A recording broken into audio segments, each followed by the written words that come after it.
자, 우리가 트랜지스터의 바이어스라는 표현을 많이 하는데요. 이 바이어스는 DC 전압을 적절하게 증폭할 수 있도록 걸어주는 행위를 바이어스라고 합니다. 그래서 바이어스가 걸어준 점, 바이어스 포인트는 컬렉터에 흐르는 전류와 컬렉터가 이미터 사이에 걸리는 전압으로 정해주는데요. 여기에 대한 상세한 공부와 해석을 해 보도록 하겠습니다. 트랜지스터를 해석하기 위해서는 트랜지스터의 등가 모형을 알아야 되고요. 등가 모형을 아는 상태에서 베이스하고 이미터 룹을 KVL을 적용을 해서 베이스 전류를 구하고, 베이스 전류는 곧 컬렉터 전류가 되죠. 그 다음에 컬렉터하고 이미터 룹을 KVL로 계산을 해서 컬렉터하고 이미터 사이에 걸리는 전압을 구해서 바이어스를 정합니다.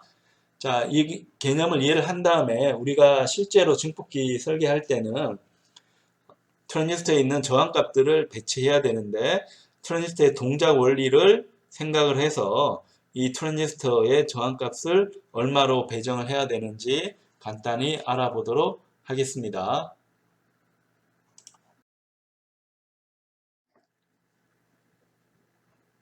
바이어스 포인트에 대해서 알아보겠습니다.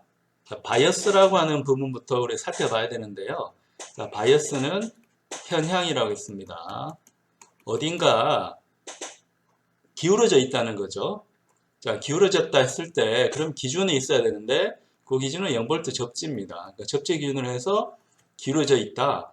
그 말은 DC 전압을 특정 방향으로 인가해 줬다는 건데, 보통은 다 플러스 전압을 쓰니까 플러스 방향으로 이 트랜지스터 회로의 전압적 특성을 기울인 겁니다. 그러니까 그걸 우리가 바이어스라고 하는 거고, 자, 기울었기 때문에 그 기울인 위치가 있어야 되잖아요.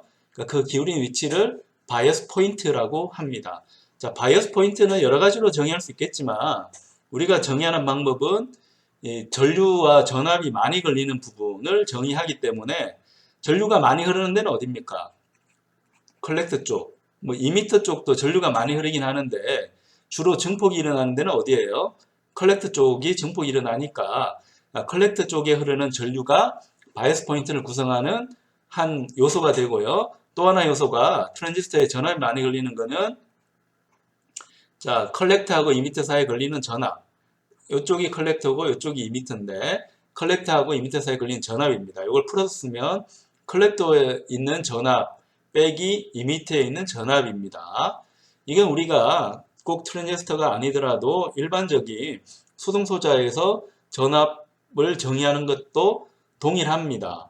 저항이 있으면 플러스하고 마이너스를 정하는데, 이 전압은 델타 V라고 하면 얘는 플러스 쪽에 있는 전압 빼기 마이너스 쪽에 있는 전압입니다. 그러니까 플러스를 기준으로 플러스를 놓고 그 다음에 마이너스를 빼주는 겁니다. 그래서 마이너스 기준으로 해서 플러스가 얼마나 높은지를 표현을 해주고 있는데, 트랜지스터도 마찬가지입니다. 다만 이 트랜지스터에서는 터미널이 3개나 있기 때문에 전류가 많이 흐르고 증폭이 주로 일어나고 전압이 많이 걸리는 부분을 바이어스 포인트로 잡아요.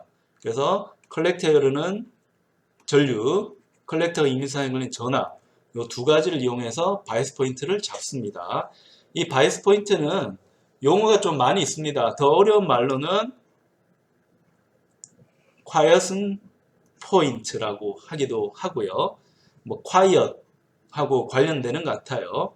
고정점이라는, 조용한 점이라는 뜻이고, 그 다음에 요 바이어스 포인트를 잡을 때는 우리가 여러 가지로 잡을 수 있는데 보통은 액티브 모드로 잡습니다. 액티브 모드는 쉽게 말하면 증폭할 수 있는 모드입니다. 증폭할 수 있는 모드로 잡아요. 그러니까 예를 들어서 이 그림을 봅시다. 이 그림을 보면 우리가 바이어스 포인트를 여기 잡을 수도 있고 여기 잡을 수 있습니다. 그럼 이 바이어스 포인트는 어떻게 보는가 하면 컬렉터 전류를 보고 그때 걸리는 VCE 전압을 보는 거죠. 얘도 마찬가지로 컬렉터는 전류, 뭐 그 차이 안 나고, 컬렉터하고 이미터에서 걸리는 전압, 얘는 차이가 많이 나죠. 그럼 이 두 가지 중에서 어떤 게 좋은가 하면 뭐라 말할 수는 없습니다. 왜냐하면 이 트랜지스터가 소비하는 전력을 한번 보면 복잡하게도 뭐 표현할 수 있겠지만 주로 트랜지스터가 소비하는 전력은 전류에다가 전압을 곱하면 되는데 컬렉터는 전류 곱하기 컬렉터하고 이미터에서 걸리는 전압이 트랜지스터가 주로 소비하는 전력입니다. 그 말은 이 바이스 포인트가 만드는 이 면적이 소비하는 전력이라는 거죠. 그 quiescent point A하고 quiescent point B, 그러니까 바이스 포인트 A하고 B를 보면 A는 면적이 더 넓고 그러니까 전력 소모가 많은 거죠. 그죠? 근데 B 포인트는 전력 소모가 좀 적어요. 아, 그래서 B가 좋겠구나라고 생각할 수가 있는데, 자, 외부에서 이제 입력이 들어와서 출력은 출렁입니다. 출력은 출렁이잖아요. 전압이 이만큼 커지기도 하고 내려가기도 하는데, 자, 이 quiescent point A인 경우는 전압이 커져도 되고 내려가도 되는데, 이 quiescent point B는 올라가는 건 괜찮은데요. 내려가면 어떻게 됩니까? 내려가면 여기서 막힙니다. 막혀요. 자, 막히기 때문에 증폭을 제대로 할 수가 없게 됩니다. 자, 그래서 우리가 액티브 모드를 만들어주기 위해서는 요 증폭이 플러스 방향이든 마이너스 방향이든 다 잘 될 수 있도록 바이스 포인트를 설정하는 게 중요합니다. 자, 그 부분을 우리가 바이스 포인트에서 볼 수가 있습니다.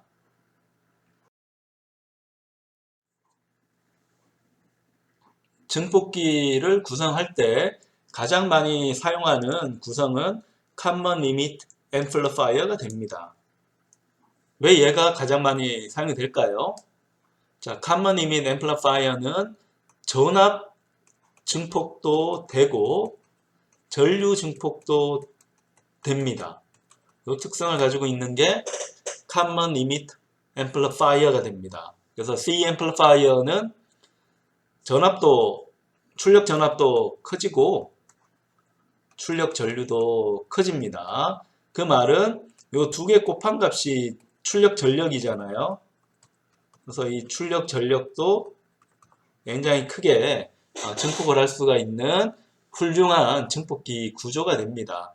그래서 C 앰플리파이어 구조가 굉장히 많이 사용되고 있는데, 자, C 앰플리파이어 구조를 증폭을 이제 시키기 위해서는 적절한 전압을 걸어줘야 되는데요. 자, 베이스에도 전압을 걸고, 컬렉터에도 전압을 걸고, 이미터에도 전압을 걸고 하면 좋겠지만, 그러면 전압원이 몇 개가 필요합니까? 전압원이 3개가 필요하잖아요. 3개가 필요하고, 그 다음에 하나를 이제 접지, 0볼트 생각해서 얘를 고려하지 않는다 하더라도 전압원이 2개가 필요한데, 이렇게 전압원 2개로 설계를 하면 번거롭습니다. 귀찮아요. 그 다음에 전압원이 하나가 더 들어가니까 단가도 올라가겠죠.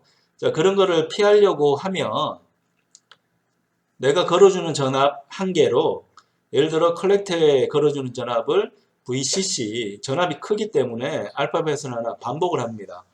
VCC를 걸어주게 되면 자, 이 전압을 잘 줄여서 베이스 쪽에 걸어주면 전압은 하나로도 될 거잖아요. 그래서 Common Limit Amplifier는 자, 이런 식으로 전압원은 보통 하나만 사용합니다. 2개 쓰면 된다, 안 된다? 돼요. 되는데 2개 쓰면 귀찮고 번거로우니까 전압원을 하나를 더 추가로 준비해야 되는 게 귀찮아서 전압원은 하나만 쓰는 구조를 사용하게 되고, 자, 그걸 하려고 하면 컬렉터 쪽에 전류가 너무 많이 흐르면 안 되잖아요. 그죠? 컬렉터 쪽에 이 전류를 제한해야 되니까 저항을 하나 넣어줘야 되고, 그 다음에 15V 이용해서 내가 원하는 전압을 베이스 쪽에 가해주려고 하면 제일 쉬운 방법은 전압 분배기를 쓰는 거죠. 전압 분배기. 전압 분배기는 어떻게 만듭니까? 저항 2개로 만들죠. 저항 2개. RB1 저항, RB2 저항. 이 2개로 이제 만듭니다. 그럼 저항 3개만 있어도 Common Limit Amplifier 회로를 이제 구성하는 거는 큰 문제는 없는데, 이 트랜지스터는 이 베타 값이라든지 VB 값 이런 게 제품마다 왔다 갔다 합니다. 왔다 갔다 해요. 자, 그래서 이런 소자의 변동 특성을 줄이려고 하면 피드백이라는 걸 걸어주게 되는데 그 피드백을 위해서 사용하는 저항이 이미트 쪽에 하나 들어가게 됩니다. 그래서 통상적인 Common Emit Amplifier의 바이어스 구조는 저항을 4개를 사용을 합니다.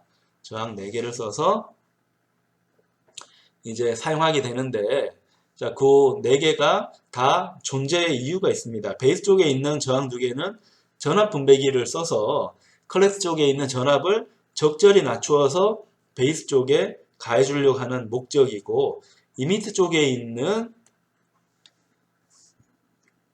저항은, 자, 전류를 이제 제한하는 게 저항이잖아요. 이미트 쪽에는 전류를 제한한다, 이런 것도 분명히 있고, 자, 여기에 전압이 걸리게 되면, 자, 여기 VCE가 바이어스인데, 컬렉터와 이미트 사이에 걸리는 전압도 내가 원하는 조정할 수 있어서 좋긴 한데, 자, 그런 거는 다 부수적인 거고, 중요한 역할은 이미트 쪽에 있는 저항은 피드백을 걸어주는 역할이다. 피드백은 왜 걸어줍니까?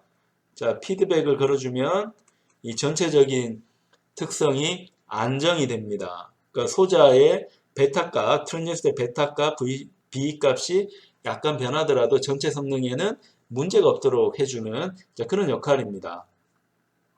그 다음에 컬렉터 쪽에도 이제 전류가 많이 흐르면 안 되니까 저항이 하나 있어야 되고, 그 다음에 이 컬렉터 쪽에 저항이 있음으로 해서 전압 일부가 컬렉터 저항에 걸리고 나머지는 VCE에 걸리니까 바이어스를 잡을 때도 이제 필요하고요. 또 하나 여기서는 이제 설명하지 않지만 만약에 출력을 컬렉터 쪽에서 뽑는다고 하면 출력이 넘어가기 위해서는 부하가 있어야 되는데 이 컬렉터 저항이 또 부하 역할을 합니다. 그래서 Common Emitter Amplifier인 경우 출력을 컬렉터로 뽑기 때문에 출력으로 AC 출력으로 넘어가는 그 부하 역할을 하기 위해서 또한 이 RC의 저항이 꼭 있어야 합니다. 그래서 이 Common Emit Amplifier에는 저항이 4개가 들어가는 게 일반적인 설계가 됩니다. 트랜지스터를 액티브 모드로 구동하려면 트랜지스터에 가해주는 전압을 결정해야 됩니다. 어떤 절차로 전압을 가해주면 쉽게 트랜지스터를 액티브 모드로 구동시킬 수 있을까요? 자, 거기에 대한 조건이 액티브 컨디션, 액티브 모드로 구동하기 위한 조건입니다. 액티브 모드로 구동하려면 액티브 모드의 특성에 대해서 알아봐야 됩니다. 먼저 컬렉터 쪽에 흐르는 전류가 중요합니다. 전류가 많이 흐르는 부분은 컬렉터이기 때문에 컬렉터 쪽에 흐르는 전류가 밀리암페어 정도가 되면 이 트랜지스터는 액티브 모드에 있을 가능성이 있습니다.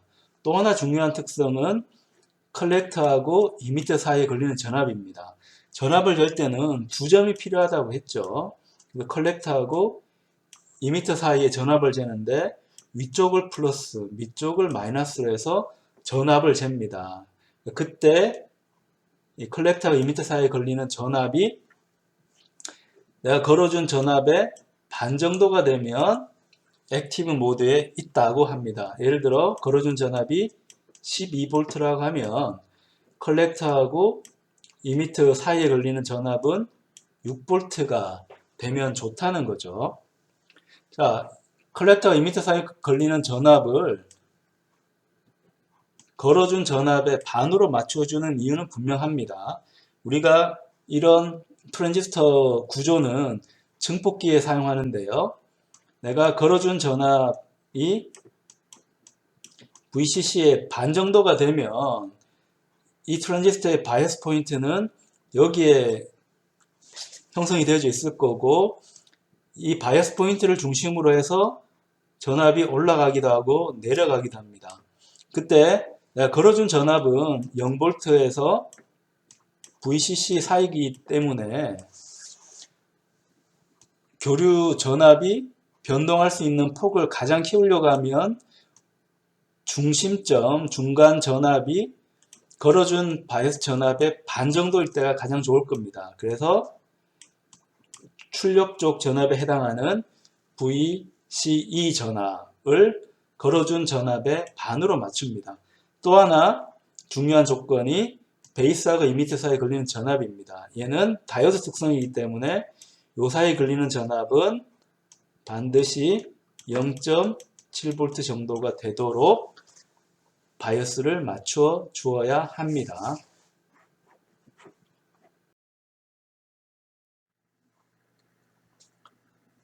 트랜지스터의 바이어스를 직접 해석을 해 보겠습니다. 자, 이 트랜지스터는 우리가 정확하게 해석하는 것은 불가능합니다. 불가능해서 우리가 이 트랜지스터의 등가 모델을 사용하게 되는데요.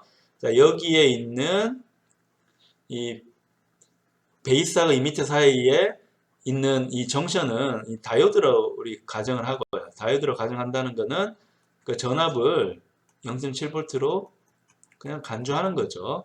자, 그렇게 하는 거고, 요 컬렉트 쪽은 다 종속 전류원으로 간주를 해서 트랜지스터 해석을 하게 됩니다. 이것보다 더 복잡하게 해석할 수 있겠지만 그렇게 복잡하게 해석할 가치는 없기 때문에, 왜냐하면 요즘은 정확한 계산은 스파이스로 하면 되니까, 자, 우리는 이 동작 특성을 이해하기 위해서 해석을 하는 게 이제 강하기 때문에 쉽게 가고, 그 다음에 잔잔하게 오차를 주는 거는 다 생략을 하고 갑니다.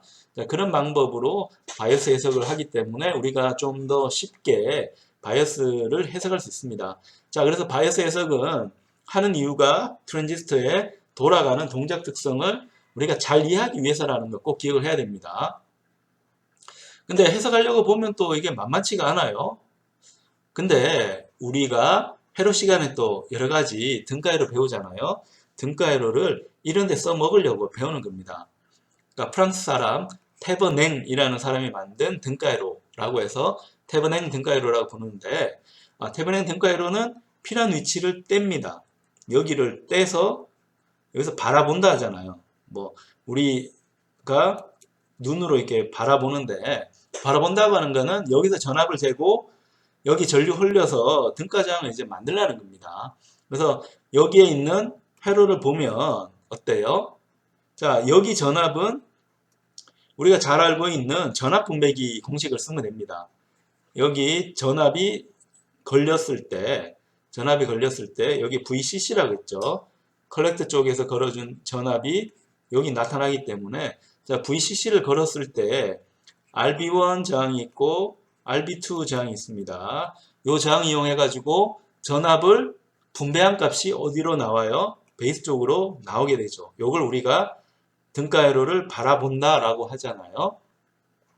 자, 그러면 두 저항의 합을 분모에 쓰고 내가 측정하고 싶은 위치 저항값을 쓰면 전압 분배기 회로가 완성이 됩니다. 물론 걸어주는 전압은 VCC가 되어야 하고요.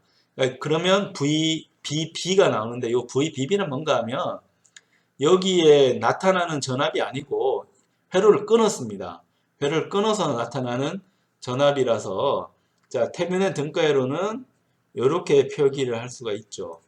여기는 끊어져 있습니다. 끊어져 있고 그때 있는 전압원이 VBB가 돼서 얘를 구했고요. 그 다음에 얘는 RBB라고 하는 이제 등가자인데, 이 등가자도 이 베이스 쪽에서 바라봐야 됩니다. 바라본다는 거는 전압인 경우는 전압이 걸리는 거고, 자, 등가장을 바라본다는 거는 내가 전류를 흘렸을 때 나타나는 전압을 구한다는 겁니다. 그 말은 등가장을 구한다는 겁니다.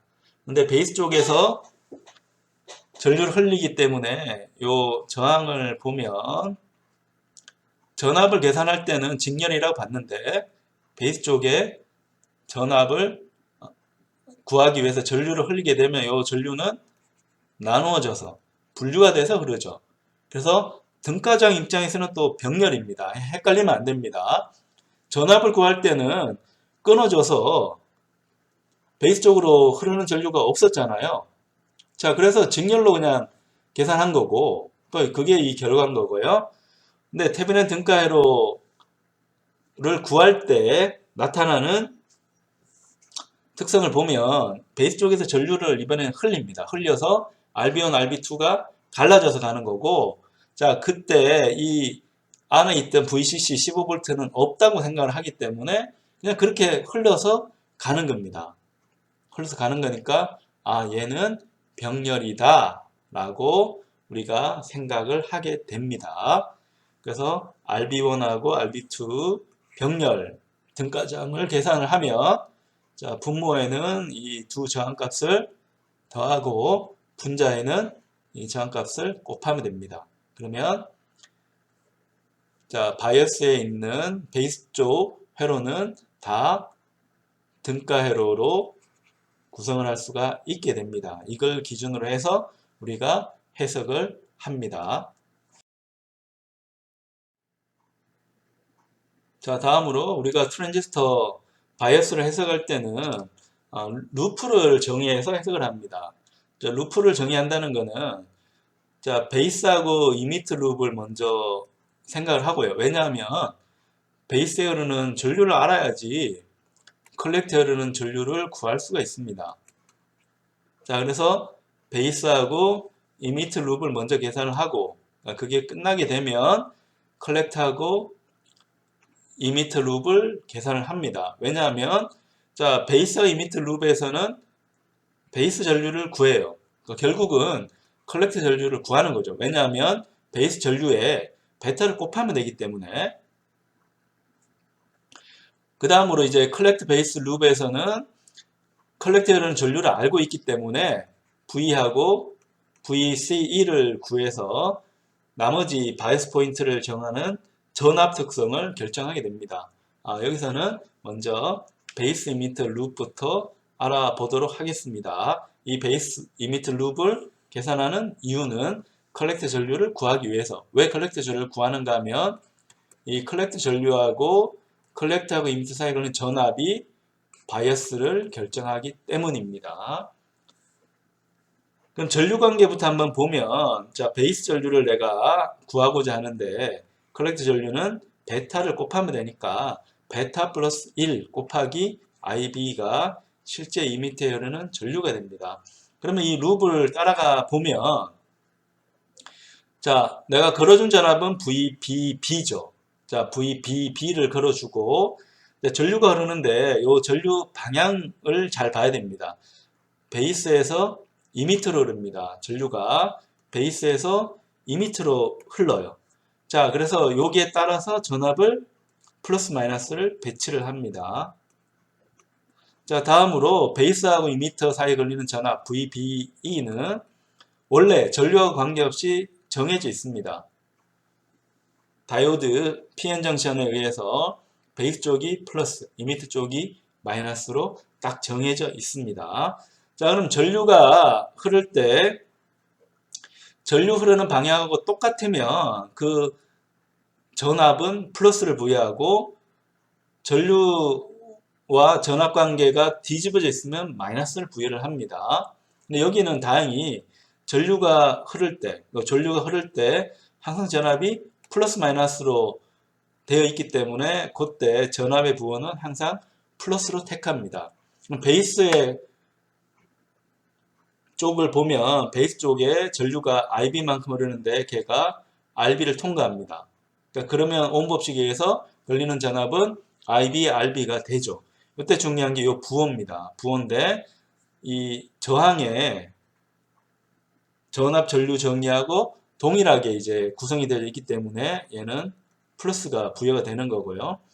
VBE도 보면 자, 어쨌건 흐르는 전류하고 같은 방향으로 전압이 떨어졌기 때문에 플러스를 써줍니다. 그다음에 이미트 쪽도 보면 전류가 위에서 아래로 흐르는데 전압은 플러스 마이너스 위에서 아래로 떨어지도록 전압이 배치됐으니까 옴 법칙으로 전압을 쓰는데 앞에 부호가 중요해서 그 부호는 플러스를 써줍니다. 그래서 정리를 하면 자, 이렇게 정리가 되고 베이스 쪽에 흐르는 전류는 정확하게 우리가 계산할 수가 있게 됩니다. 자, 이건 정확한 계산인데 실제 사용할 때는 자, 이 VB는 0.7이라고 가정했는데 0.7에서 왔다 갔다 흔들립니다. 자, 베타 값은 보통 100에서 300 사이인데 자, 요 값도 흐르는 바이어스 전류에 따라서 올라가기도 하고 내려가기도 하고 왔다 갔다 합니다. 제품마다도 다르고요. 자, 그래서 자, 이건 정확한 계산이긴 한데 이 계산을 풀려고 하면 정확하게 푸는 게 불가능합니다. 불가능해요. 근데 우리는 이제 대충 대략적으로 풀어서 IB를 정할 수 있습니다. 왜냐하면 VB는 왔다 갔다 하지만 그냥 과감하게 0.7V를 하는 거고 베타도 바뀝니다. 바뀌는데 예를 들어 150 정해서 그냥 계산하는 겁니다. 자, 그러면 여기에 베타를 곱하게 되면 요 값은 컬렉터에는 전류가 됩니다. 그래서 그걸 써주면 이렇게 쓸 수가 있는데요. 자, 이 경우에 보통 베타가 굉장히 큰 값입니다. 베타가 큰 값이라서 얘도 크고 얘도 크면 분모 입장에서는 RB는 없는 것처럼 느낄 수가 있죠. 없는 것처럼 느낄 수 있잖아요. 자, 그러면 여기 원래 베타 플러스 1이 있고 여기에 베타가 있는 이런 게 되는데 큰 값에다가는 1을 더하나 빼나 차이가 있을까 없을까요? 차이 거의 없기 때문에 사실은 다르지만 얘를 약분해서 컬렉트 전류를 구합니다. 그러면 복잡할 줄 알았는데 결과는 간단하네요. 내가 걸어준 전압 VBB 하고 요 전압이 이 PN 정션인 베이스하고 이미터 사이를 나오면서 전압이 VBE만큼 떨어지잖아요. 떨어지면 그 값이 어디에 걸리는 겁니까? RB 값이 걸립니다. RE 값에 이제 RE 값에 걸리기 때문에 요 값에 대해서 오hm 법칙을 쓴 겁니다. 그러면 이미터 쪽의 전류라서 사실은 IE가 되는데 컬렉터하고 이미터의 전류는 차이가 거의 안 나기 때문에 얘를 그냥 컬렉터 전류로 간주한다는 뜻입니다.